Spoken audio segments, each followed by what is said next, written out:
Masala tea ಮಾಡಲಿಕ್ಕೆ ಕರಿಮೆಣಸು, ಏಲಕ್ಕಿ, ಲವಂಗ 3, ಚಕ್ಕೆ, ಶುಂಠಿ ಇದನ್ನು ಕುಟ್ಟಿ ಪುಡಿ ಮಾಡುವ.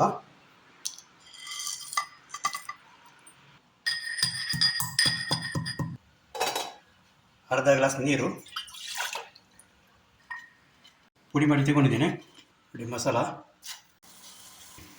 1 ಕಪ್ ಟೀ ಮಾಡ್ತಿದ್ದೇನೆ. ಒಂದು ಅರ್ಧ ಟೀ ಸ್ಪೂನಷ್ಟು ಚಾಯ್ ಪೌಡರು. ಇದು ಚೆನ್ನಾಗಿ ಕುದೀಲಿ. ಮನೆಯಲ್ಲಿ ಪುದೀನ ಇದ್ದರೆ ಪುದೀನ ಹಾಕ್ಕೊಳ್ಬೋದು, ಪುದೀನ ಸೊಪ್ಪು.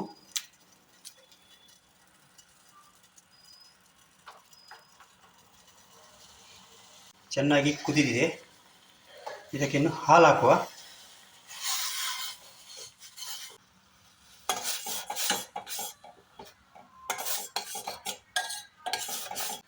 ಸಕ್ಕರೆ ಹಾಕೊಳ್ಳುವ.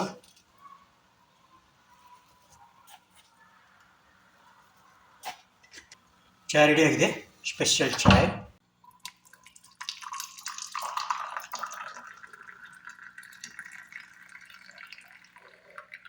ಫ್ರೆಂಡ್ಸ್, ಮಸಾಲ ಟೀ ರೆಡಿಯಾಗಿದೆ.